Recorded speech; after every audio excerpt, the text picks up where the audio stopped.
সুপ্রিয় শিক্ষার্থী, আসসালামু আলাইকুম। আরিফস একাডেমির পক্ষ থেকে তোমাদেরকে জানাই শুভেচ্ছা। আশা করি তোমরা ভালো আছো এবং সুস্থ আছো। আজকে আমি তোমাদের গণিত বইয়ের পৃষ্ঠা নম্বর 18 এর সবগুলো অঙ্কের সমাধান করে দেব। ঠিক আছে, তাহলে চলো শুরু করা যাক। তো প্রথমে দেখবা সবার উপরে কয়েকটি অঙ্ক, 3টি অঙ্ক আছে। ঠিক আছে, এগুলো আমরা প্রথমে সমাধান করব। ঠিক আছে, তো দেখো প্রশ্ন বলেছে আমাদের যে কি গাণিতিক বাক্যে প্রকাশ করো। ঠিক আছে, গাণিতিক বাক্যে প্রকাশ করে ব্যাখ্যা করতে হবে। ঠিক আছে, তাহলে প্রথমত আমাদেরকে কি করতে হবে? গাণিতিক বাক্যে প্রকাশ করতে হবে। এরপর কি করতে হবে? ব্যাখ্যা করতে হবে। ঠিক আছে, তো দেখো আমরা কিন্তু এর আগের ক্লাসে কিন্তু গাণিতিক বাক্য কিভাবে প্রকাশ করতে হয় সেগুলো কিন্তু আমরা শিখেছিলাম, তাই না? তো আজকেও শিখবো, চলো। তো দেখো প্রথমে 1 নাম্বারটা বলেছে যে কি 6কে 4 দ্বারা গুণ করলে গুণফল 24 হয়। তো এটা আমাদেরকে প্রথমে কি করতে হবে? গাণিতিক বাক্যে প্রকাশ করতে হবে, তাই না? তো বলেছে কি 6কে, তাহলে এখানে আমরা প্রথমে লিখবো, আচ্ছা এখানে অ্যান্সার। ঠিক আছে, তো 6কে, তাহলে গাণিতিক বাক্য যেহেতু প্রকাশ করতে হবে, তাহলে আমরা এখানে আগে প্রথমে লিখে দেবো যে গাণিতিক বাক্য। ঠিক আছে, গাণিতিক বাক্য সমান সমান, দেখো তাহলে বলেছে 6কে 4 দ্বারা গুণ, তাহলে 6কে তাহলে 4 দ্বারা কি করতে হবে? গুণ করতে হবে, তাহলে গুণ 4, তাই না? তাহলে আমরা যদি 6কে 4 দ্বারা গুণ করি তাহলে গুণফল হয় কত?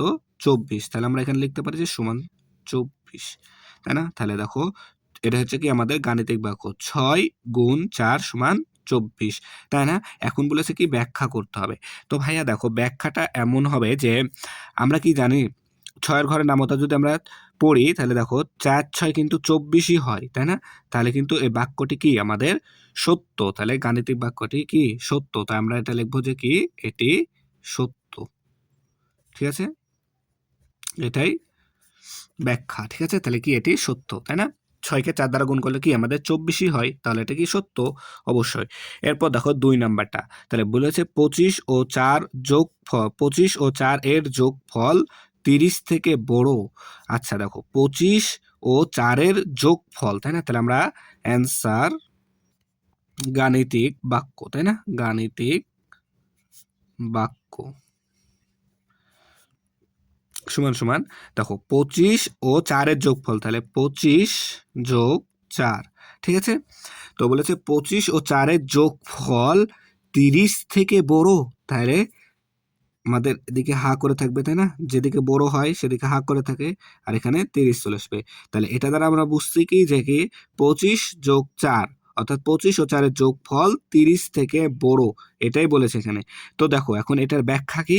দেখো ভাইয়া, যদি আমরা 25 এবং 4 যোগ করি তাহলে কি হয়? 25 আর 4 হয় 29, তাই না? 25 আর 4 হয় 29, আর এখানে আছে 30। তাহলে 29 বড় না 30 বড়? অবশ্যই 30 বড়। তাহলে এখানে আমরা এই বাক্যে দেখতে পাচ্ছি, গাণিতিক বাক্যে দেখতে পাচ্ছি এদিকে 29কে বড় নির্দেশ করেছে, তাহলে এটা আমরা ব্যাখ্যা লিখতে পারি কি এটি মিথ্যা। তার কারণ কি ভাইয়া? 30 কিন্তু আমাদের বড়, তাই না? এটি মিথ্যা, তাহলে তাহলে এটি মিথ্যা। বুঝতে পারলা? এরপর দেখো 3 নাম্বারটা, তো 3 নম্বর বলছে 9 এর সাথে ক যোগ করলে যোগফল 21 হয়।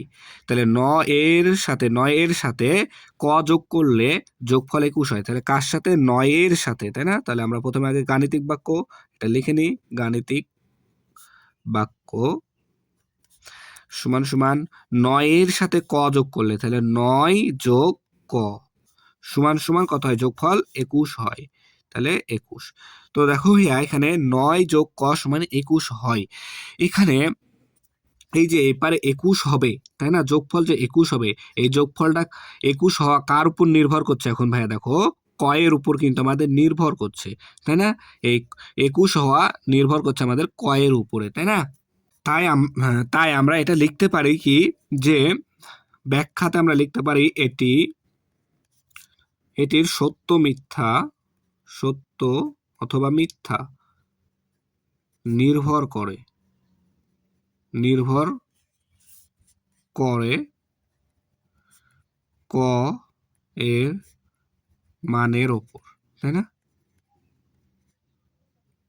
মানের ওপর, তাই না? তাহলে আশা করি তোমরা বুঝতে পেরেছো। ঠিক আছে, এরপর দেখো নিচে 1 নম্বর এবং 2 নম্বর আছে, সেগুলো সমাধান করব।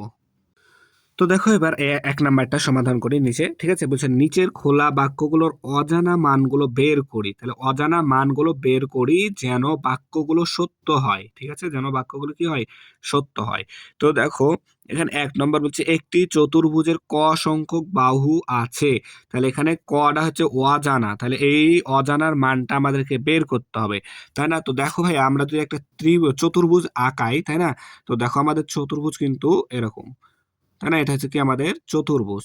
তো এ বলেছে যে এই একটি চতুর্ভুজের ক সংখ্যক বাহু থাকে, তাহলে এখানে কয়টি বাহু থাকে দেখো ভাই, এখানে একটি বাহু, এরপর এখানে দুইটি, তিনটি, চারটি, তাই না। তাহলে একটি চতুর্ভুজে কয়টি বাহু থাকে, 4টি বাহু থাকে। তাহলে আমরা এখানে লিখতে পারি যে একটি চতুর্ভুজের 4টি বাহু থাকে, তাই না। তাহলে 4টি বাহু থাকে, ঠিক আছে, 4টি বাহু থাকে। এটা কি আমাদের সত্য, বাক্যগুলো সত্য, তাই না। এটা কি উত্তর তাহলে। এরপর দেখো 2 নম্বর বলছে দোকান থেকে ক টাকার চাল কিনে 500 টাকা দিয়ে 85 টাকা ফেরত পেলাম, ঠিক আছে। তাহলে বলছে কি যে দোকান থেকে ক টাকার চাল কিনে, তাহলে ক টাকার চাল কিনে 500 টাকা দিয়ে 85 টাকা ফেরত পেলাম, তাই না। তাহলে আমি দিয়েছিলাম দোকানদারকে কত টাকা, 500 টাকা। তাহলে আমরা এখানে লিখবো যে 500, ঠিক আছে। তো দোকানদারকে আমরা প্রথমে দিয়েছিলাম 500 টাকা, আর আমি বাজার করেছিলাম ক টাকা, তাহলে এটা আমাদেরকে বিয়োগ করতে হবে, তাই না। তাহলে এটা আমাদেরকে বিয়োগ করতে হবে ক, ঠিক আছে। এখন বলেছে যে কি দোকানদার ফেরত দিয়েছে কত টাকা, 85 টাকা, তাহলে এখানে সমান 85, ঠিক আছে। এখন আমাদেরকে কি করতে হবে, ক এর মানটা কি বের করতে হবে, তাই না। তো ভাইয়া দেখো তাহলে এটা আমরা কিভাবে করতে পারি, এখানে বা চিহ্ন দেব, তোমরা এই লাইনটা চাইলে নিচেও করতে পারো, ঠিক আছে। তো এখানে প্রথমে বা চিহ্ন দেবো। এবার দেখো ভাইয়া তাহলে আমাদেরকে ক এর মানটা কিন্তু এখানে বের করতে হবে, ঠিক আছে, যে তুমি কত টাকার বাজার করেছিলে, ঠিক আছে। তো দেখো আমি বলেছিলাম প্রথম ক্লাসে যদি সমান চিহ্নের বাম পাশে বিয়োগ থাকে তাহলে সমান চিহ্নের ডান পাশে এসে যোগ হয়, ঠিক আছে। আবার যদি সমান চিহ্নের ডান পাশে যোগ থাকে সমান চিহ্নের বাম পাশে এসে বিয়োগ হয়, ঠিক আছে। তো দেখো আমরা এই পাশের এই কটাকে ডান পাশে নিয়ে যাব এবং এই 85টাকে বাম পাশে নিয়ে আসবো, ঠিক আছে। তো দেখো যদি আমি এখানে 500 থেকে গেল, ঠিক আছে। এরপর যদি আমি এই 85কে বাম পাশে নিয়ে আসি তাহলে 85 যোগ আছে, তাহলে বিয়োগ হবে, বিয়োগ 85, তাই না। তাহলে আবার সমান চিহ্ন এই কটাকে এবার আমি ডান পাশে নিয়ে যাবো, তাহলে ক চিহ্নের সামনে আছে বিয়োগ চিহ্ন, তাহলে ডান পাশে এসে যোগ হবে অর্থাৎ ক হবে, তাই না। তাহলে এখন এটা, এরপর আবার বা লিখবো, ঠিক আছে। এই লাইনগুলো তোমরা নিচে লিখবা, ঠিক আছে। তো দেখো বা, তাহলে এখন আমাদেরকে ক এর বা ক সমান আমরা লিখতে পারি কত, এই 500 থেকে 85 বিয়োগ করতে হবে, তাই না। তো দেখো 500 থেকে যদি আমরা 85 বিয়োগ করি তাহলে কত হয় দেখো, এই 0 থেকে 5 বাদ যায় না, তাহলে 10 থেকে 5 বাদ দিলে হয় 5, ঠিক আছে, হাতে থাকে 1, এই 1 এখন 8কে দিয়ে দিলাম, ঠিক আছে, 8 হলো 9। তো 0 থেকে 9 বাদ যায় না, তাহলে 10 থেকে যদি আমরা 9 বাদ দিই তাহলে হয় 1, হাতে থাকে 1, এই 1 এখানে চলে আসলো, হ্যাঁ। তাহলে দেখো 5 থেকে 1 বাদ দিলে 4, ঠিক আছে। তাহলে ক এর মান আমরা পাচ্ছি কত, 415, ঠিক আছে। তাহলে এখানে আবার লিখি বা ক সমান সমান 415, ঠিক আছে। তাহলে আমরা ক টাকার চাল কিনেছিলাম অর্থাৎ 415 টাকার চাল কিনেছিলাম, ঠিক আছে, এটাই আমাদের উত্তর, ঠিক আছে। তাহলে ক সমান কত, 415, ঠিক আছে। এরপর দেখো তোমার হচ্ছে 3 নম্বরটা বলছে খ সংখ্যক কলম খ সংখ্যক কলম 12 জনের মধ্যে 3টি করে ভাগ করে দেওয়া হলো। তাহলে খ সংখ্যক, বুঝছো, তাহলে এখানে আমাদেরকে মানটা বের করতে হবে, কার, খ এর মান বের করতে হবে যেন বাক্যগুলো কি হয়, সত্য হয়। তো দেখো তাহলে খ সংখ্যক কলম 12 জনের মধ্যে ভাগ করে দেওয়া হলো, তাই না। তাহলে 12 জনের মধ্যে ভাগ করে দেওয়া হলো, তাহলে প্রত্যেকে কয়টি করে পেলো, 3টি করে পেলো, তাই না। তাহলে আমরা লিখতে পারি যে খ ভাগ, তাই না, ভাগ করে দেওয়া হয়েছে 12, তাই না, কত জনের মধ্যে, 12 জনের মধ্যে, ঠিক আছে। তাহলে আমরা ভাগফল পেয়েছিলাম সমান কত, 3, ঠিক আছে। তাহলে দেখো এটাও বলেছিলাম আমরা প্রথম ক্লাসে যে কি বলেছিলাম যে সমান চিহ্নের বাম পাশে যদি ভাগ থাকে তাহলে সমান চিহ্নের ডান পাশে গিয়ে গুণ হয়। ঠিক আছে, তাহলে আমরা এটা লিখতে পারি যে বা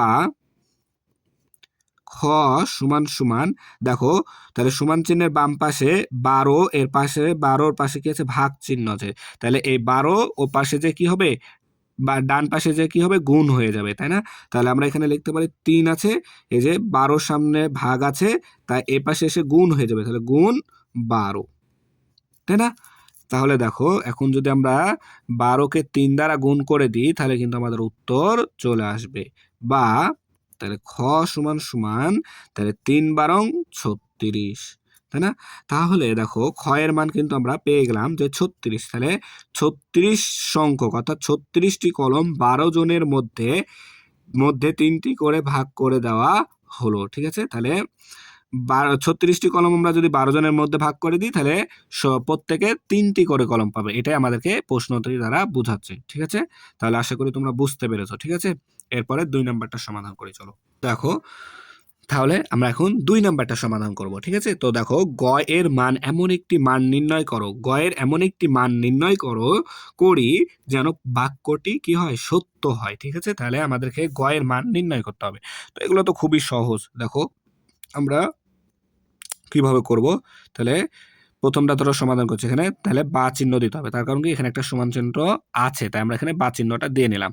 এখন বলছি প্রত্যেকবারই বলছি আমি যে সমান চিহ্নের বাম পাশে যদি প্লাস থাকে তাহলে সমান চিহ্নের ডান পাশে যে বিয়োগ হয়। ঠিক আছে, তো দেখো আমরা গ সমান লিখতে পারি, এখানে দেখো 19, ঠিক আছে, তাহলে 12 এর সামনে আছে যোগ, তাহলে এ পাশে এসে কি হবে বিয়োগ হয়ে যাবে, তাই না? বিয়োগ 12, বা গ সমান আমরা লিখতে পারি, তাহলে দেখো 19 থেকে 12 বাদ দিলে হয় 7, অতএব গ সমান সমান 7, এটাই উত্তর। ঠিক আছে, এটাই অ্যান্সার। ঠিক আছে, এরপর 2 নাম্বারটা দেখো, তাহলে 2 নাম্বারও সেম। তাহলে দেখো আমরা লিখতে পারি, এখানে প্রথমে বা লিখতে হবে। তো দেখো সমান চিহ্নের এ পাশে আছে কি গ এর সামনে আছে বিয়োগ চিহ্ন, তাহলে ও পাশে যে কি হবে বিয়োগ আছে, তাহলে এ পাশে এসে কি হবে যোগ হবে। আর দেখো এই 33 এর সামনে যোগ আছে, তাহলে 33 এ পাশে এসে বিয়োগ হবে। তাহলে আমরা লিখতে পারি যে 48 বিয়োগ 33 সমান সমান গ। ঠিক আছে, বা গ সমান আমরা লিখতে পারি, তাহলে 48 থেকে যদি 33 বাদ দাও তাহলে কত হয়, দেখো 8 থেকে 3 বাদ দিলে হয় 5, আর 4 থেকে 3 বাদ দিলে হয় 1। ঠিক আছে, তাহলে 15, অতএব গ সমান সমান 15। ঠিক আছে, এটাই অ্যান্সার। ঠিক আছে, এরপর দেখো তাহলে দেখো এখন 3 নাম্বারটা, তাহলে 8 গুণ গ সমান 32। ঠিক আছে, তাহলে আমাদের গ এর মান বের করতে হবে। তো দেখো প্রথমে বা চিহ্নটা লিখে নিতে হবে। তো দেখো এখন কি করব, তাহলে তাহলে আমরা এখানে করতে পারি কি যে দেখো এই গটাকে ওপারে নিয়ে যাই, আচ্ছা লিখতে পারি গ সমান সমান লিখতে পারি, তাহলে দেখো এখানে গুণ চিহ্ন আছে, তাহলে এর শেষে কি হবে ভাগ চিহ্ন হয়ে যাবে, তাহলে 32 ভাগ 8। ঠিক আছে, তাহলে এটা হবে। এরপর লিখি বা সমান গ সমান সমান তাহলে 32 ভাগ 8, তাহলে 32কে যদি আমরা 8 দ্বারা ভাগ করি তাহলে আমাদের 4 আসছে 32, তাহলে উত্তর 4, অতএব গ সমান সমান 4। ঠিক আছে, এটাই হচ্ছে অ্যান্সার। এরপর দেখো 4 নাম্বার, 81 ভাগ গ সমান 9। ঠিক আছে, তাহলে আমরা লিখতে পারি যে বা 81 ভাগ 9 সমান সমান গ, তাই না? এটা এখানে চলে গেল আর এটা এখানে চলে আসলো। ঠিক আছে, এরপর দেখো বা তাহলে 81 ভাগ 9, তাহলে যদি আমরা 81কে 9 দ্বারা ভাগ করি তাহলে দেখো 9 9 81 হয়, তাহলে আমরা 9 সমান সমান গ লিখতে পারি, বা গ সমান 9 লিখতে পারি। ঠিক আছে না? তাহলে এটা কি আমাদের উত্তর, অতএব গ সমান সমান 9। ঠিক আছে, এটাই আমাদের অ্যান্সার। ঠিক আছে না? তাহলে আশা করি তোমরা সবগুলো সমাধান খুব ভালো মতো বুঝতে পেরেছো। ঠিক আছে, তাহলে আজকে এই পর্যন্তই। ভিডিওটি ভালো লাগলে অবশ্যই লাইক কমেন্ট শেয়ার করতে ভুলবে না, এবং পরবর্তী ভিডিও সবার আগে পেতে আমাদের চ্যানেলটি সাবস্ক্রাইব করে রাখো। আল্লাহ হাফেজ, আসসালামু আলাইকুম ওয়া রাহমাতুল্লাহ।